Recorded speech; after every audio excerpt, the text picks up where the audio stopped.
intro. The hidden pain of inaction. Have you ever sat in silence, knowing what you should be doing, but doing absolutely nothing? That feeling, the itch in your chest, the rising discomfort of wasted potential? That's not laziness. That's pain, the quiet suffering of someone with ambition but no motion. Let me be blunt. Inaction is not harmless. It's not neutral. Every time you delay action, you're making a choice. A quiet vote for the life you don't want. Time isn't just passing, you're paying with your self-belief. Let me tell you about Chris, a brilliant designer in New York. For 3 years, he worked on the perfect portfolio. Pixel-perfect layouts. Every logo immaculately placed. But he never launched. Always tweaking. Always planning. Never showing. Today, he's in a job he hates, watching others with half his talent rise, simply because they published. That's what inaction does. It fools you into thinking you're making progress while you're just looping in fear. And fear loves it when you delay. It feeds on hesitation. The worst part? The longer you wait, the harder it becomes. Not because the task changes, but because you do. You lose belief. You start to think maybe you're not cut out for it. But here's the truth. Readiness is a myth. Clarity doesn't come from thinking. It comes from doing. So before we dive in, ask yourself this. What have I been avoiding for more than 30 days? Say it out loud. Write it down. Own it. Because this audiobook isn't about hype. It's about forcing yourself to act even when everything in you wants to wait. Ready? Let's begin. Don't lie to yourself. Waiting for better timing is a myth. It's just procrastination in a suit. Here's what most people don't get. Timing isn't everything. Action is everything. The universe doesn't care about your dreams. You have to force them into reality. Deep down, you know this. Your calendar doesn't block out for soul searching. It blocks out for Netflix. Stop kidding yourself. Life is 99% inspiration and 1% perspiration. Everyone's waiting for their moment.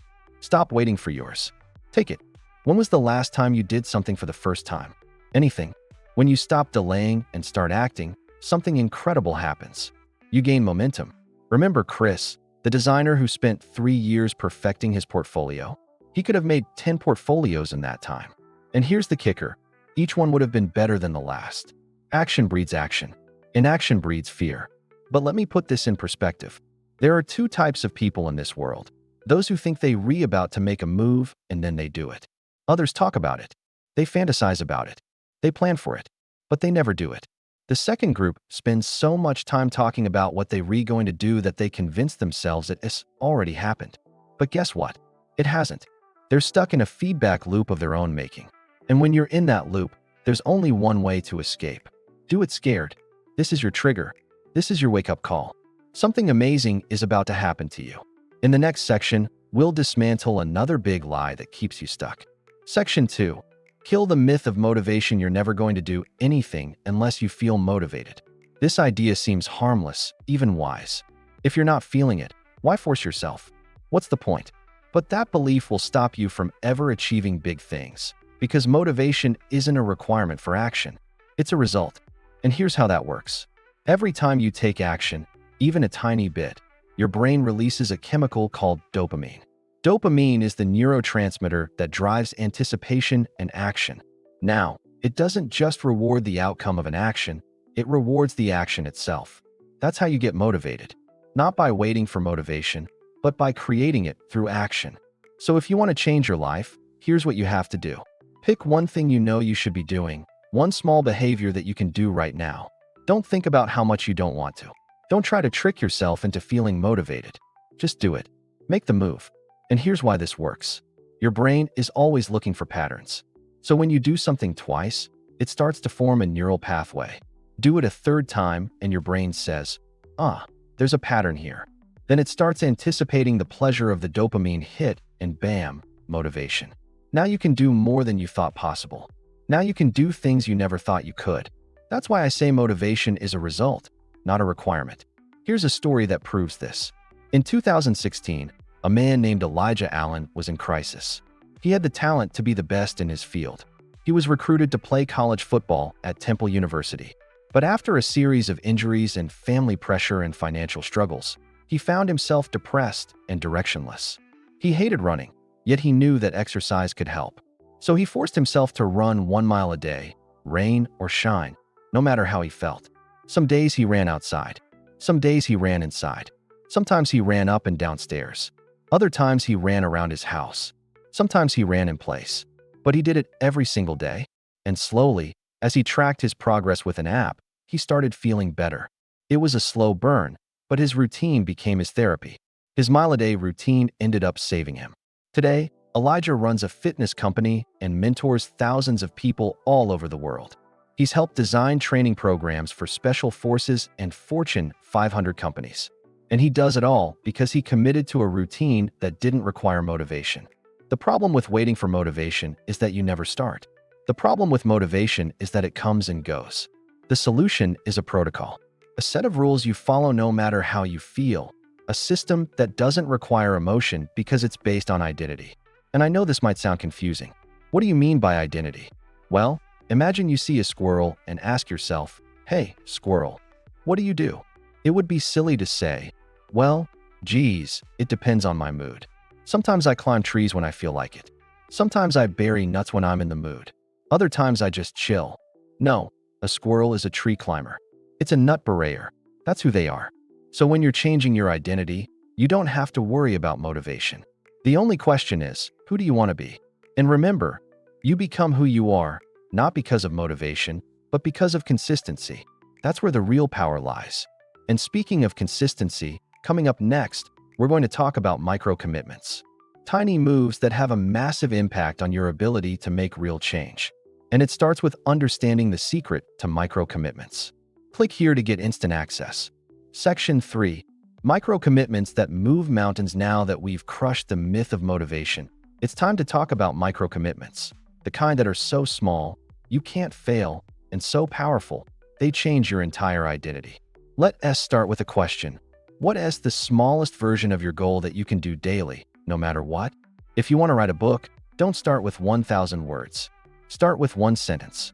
If you want to get fit, don't plan a 90-minute gym routine. Start with 2 push-ups. If you want to meditate, don't try 30 minutes of silence. Start with 1 deep breath after waking up. Why? Because the brain craves certainty. If the task feels too big, it triggers stress, fear, and resistance. But if it's small, ridiculously small, your brain says, "That's doable." And then you actually do it. This is the secret of the 2-minute rule, popularized by productivity experts like James Clear and David Allen. Here's how it works. Any new habit should take less than 2 minutes to start. It doesn't matter if you continue longer. What matters is you begin. Starting is everything. Let me tell you about Maria, a freelance illustrator from Toronto. She couldn't get herself to draw consistently. Too many distractions, too much pressure to be perfect. Then she made a pact. Every morning, she would open her sketchbook and draw 1 line. That's it. What happened? Most days, that 1 line became 5 minutes. Sometimes 30, occasionally an hour. But she never broke the chain. Why? Because the bar was low, but the identity was high. She told herself, "I'm someone who shows up." That shift made her unstoppable. Micro-commitments build confidence because they build evidence. Every action is a vote for the kind of person you are becoming. You don't need massive wins. You need consistent reps. Here's how to get started. Challenge. Create a no-excuse version of your goal. Write it down. Example. Goal. Launch my online business. No excuse action. Spend 3 minutes per day researching 1 competitor. Or goal. Build a writing habit. No excuse action. Open my writing app and write 1 raw thought before bed. Or goal. Become a better speaker. No excuse action. Record a 60-second voice note summarizing 1 idea each day. This is how you win. Not with grand declarations, but with small, undeniable actions. And when you stack those actions onto something you already do, you multiply your chances. This is called habit stacking. It's simple. After existing habit, I will new micro habit. For example, after brushing my teeth, I'll do 10 squats. After pouring my coffee, I'll open my journal. After shutting down my laptop, I'll write 1 sentence in my book doc. The brain loves patterns. Stack the right ones, and you stop relying on willpower. Remember, progress isn't about pace. It's about proximity, getting just a little closer every single day. And small steps? They're not just good enough. They're how everything great begins. Next up, we'll engineer your surroundings to work for you, not against you. Because the right environment makes taking action effortless. Section 4. Building an action environment. Here's a brutal truth that most people ignore. You don't rise to the level of your goals. You fall to the level of your systems, and your environment is part of that system. We humans like to believe we're driven by willpower, discipline, even passion. But more often than not, it's our surroundings, our tools, our lighting, the layout of our space, our digital notifications that determine whether we act or stall. Let me ask you, is your environment built for action or for distraction? Think about where you spend most of your time. Is it cluttered? Is it full of friction? Is your phone within arm's reach, buzzing every 6 minutes?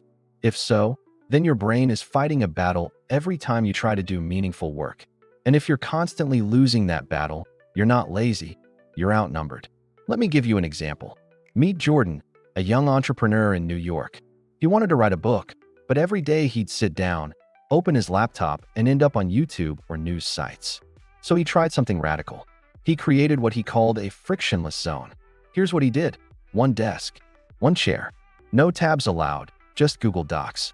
Phone in another room. A 25-minute timer. No breaks until the bell. That one shift tripled his output in 30 days. Because environment shapes behavior. Let's break this down into tactics you can use today. 1. Make action easy, reduce friction. You wouldn't go to the gym wearing shoes in your living room. You need proper gear to do things right. So remove the friction points from your environment. Want to go to the gym? Lay out your clothes the night before. Want to read more? Put your book on your pillow. Want to write daily? Keep your laptop charged and open to your writing app. Make the right thing the easy thing. 2. Make distraction hard. Add friction. This is where willpower gets put to the test. You know what distracts you. Social media, adult content, shopping, video games. So add friction to the things you want to avoid. Use website blockers like Cold Turkey, Freedom, or Focus. Sign out of social media after 9 p.m. Turn your phone to grayscale, kills dopamine urge. Move distracting apps off your home screen. The harder it is to get to a distraction, the more likely you are to stay focused. 3. Design identity zones. Your space should tell your brain what it's meant for. A chair just for reading, a corner just for creating, a notepad just for capturing action steps. Even in small rooms, microzones create psychological anchors. 4. Use triggers and cues. You wouldn't show up to a job interview without preparation. So prime your brain with reminders that say, it's time. Examples: a sticky note that says, create before you consume, on your mirror. A calendar invite called Make, Don't Scroll. An accountability alarm labeled No More Excuses. Set it. Respect it. Now look, we all have environments that are stacked against us. Maybe you share a workspace with others whose priorities don't align with yours. Maybe your home life makes focus nearly impossible. Maybe you're working with a tight budget. All I can say is that while external pressures are real, internal choices are always possible. You can choose what to put in your field of vision. You can choose how much attention to give to distractions. You can choose what cues to put in place. Because environment is only powerful when you give it that power. Let's be real. You don't need more motivation. You need fewer obstacles. Change your environment, and your behavior will follow. Task: design your first action zone. Here's how. 1. Pick one habit you want to protect: writing, studying, designing, etc. 2. Choose a space where this will happen. 3. Remove 3 things that create distraction. 4.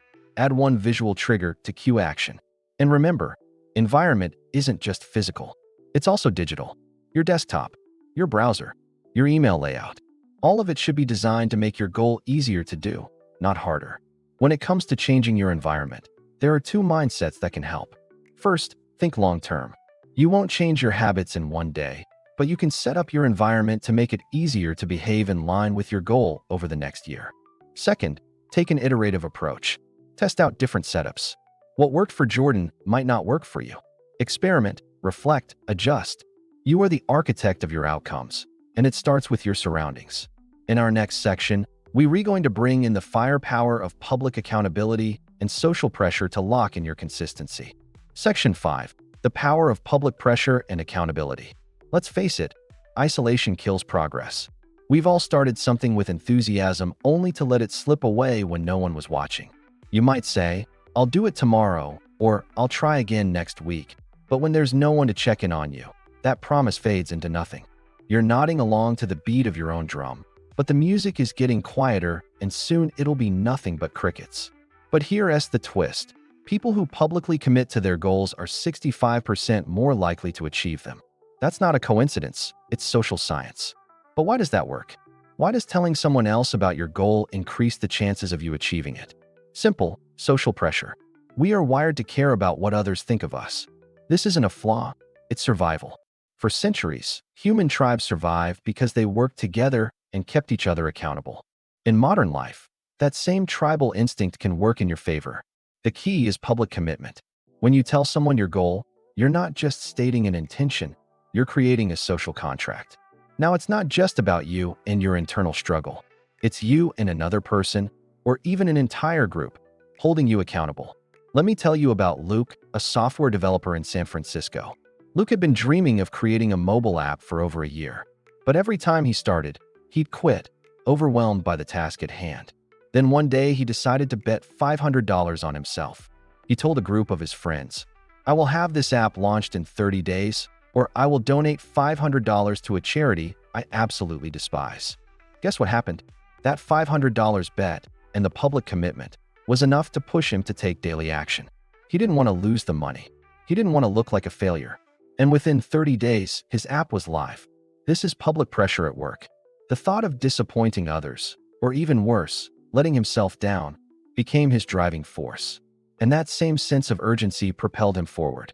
How to use public accountability to fuel your progress. 1. Tell someone who cares and will follow up. Find an accountability partner. It could be a friend, family member, or even a mentor. Text them once a week about your progress. Don't just ask them to cheer you on. Ask them to hold you accountable. Example, "Hey name, by Friday, I'll have completed the first draft of my business plan. Please check in with me on Thursday to make sure I'm on track." 2. Create a social contract, skin in the game. Put something valuable on the line. It could be money, a bet, or a promise to donate to a cause you dislike. Make sure the consequence is real enough to motivate you. Example, "If I don't write 1,000 words today, I'll donate $50 to insert cause." 3. Share your progress publicly. Use social media. The more people who know, the harder it is to back out. Update your status, post about your progress on Instagram, or write about it on LinkedIn. If you're working on a project, create a public timeline and stick to it. Example, "I'm starting a 30-day fitness challenge. I'll post my workout results daily so everyone can see my progress." 4. Join groups or forums with shared goals. Look for Facebook groups, Slack channels, or even Reddit communities where people are working towards similar goals. Post your commitment there. The sense of community will help you stay engaged. Example, "I'm going to write a novel this year. I'm joining this NaNoWriMo group to make sure I stay on track." The power of accountability. Accountability is like a pressure release valve. It's the tool that prevents you from giving up because someone else is counting on you to follow through. When you combine external accountability with internal consistency, you create the perfect recipe for unstoppable action. And the best part? Public accountability works for any goal, no matter how big or small. Building momentum. Now that we've covered how powerful accountability is, we've reached the most important part of your journey, taking action consistently. In the next section, we'll explore the final strategy for turning everything we've learned into lasting habits, and how you can build unstoppable momentum from here on out. Section 6. Act first. Confidence will follow. We've covered the psychology of resistance, how to kill the myth of motivation, the power of micro-commitments, how to build a frictionless environment, and the power of public accountability. But there's one final truth I need you to understand. Action breeds confidence. You will never feel ready until you start. Confidence isn't a prerequisite for action. Action is the prerequisite for confidence. You don't wait for confidence to act. You act, and confidence follows. Think of it this way. When you take action, even small steps, you're building proof for yourself. Every small win, no matter how insignificant it seems, adds to your self-belief. It's like a snowball effect. The more you do, the more evidence you have that you can succeed, and the more confident you become. Let me tell you about someone who exemplifies this. Meet Michelle. She's a graphic designer who had an idea to start her own design agency.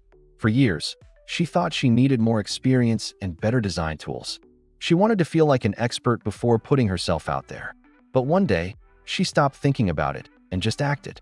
She sent out 10 cold emails offering free design work for small businesses. Out of those 10 emails, one person said yes. She took the project on, delivered above and beyond expectations, and then, boom, she started getting referrals. By the time she had a few paying clients, she no longer needed to feel like an expert. She already had results that spoke for themselves. Michelle didn't wait for confidence. She built it by acting first. So how do you turn action into confidence? 1. Start small, think big. The key is to start with something so small that you can't fail. But always keep your eyes on the bigger vision. Example, if you want to write a book, don't start by thinking about publishing a 300-page novel. Start with writing 1 page every day. That's it. The bigger vision will follow as you build the habit. 2. Embrace imperfection.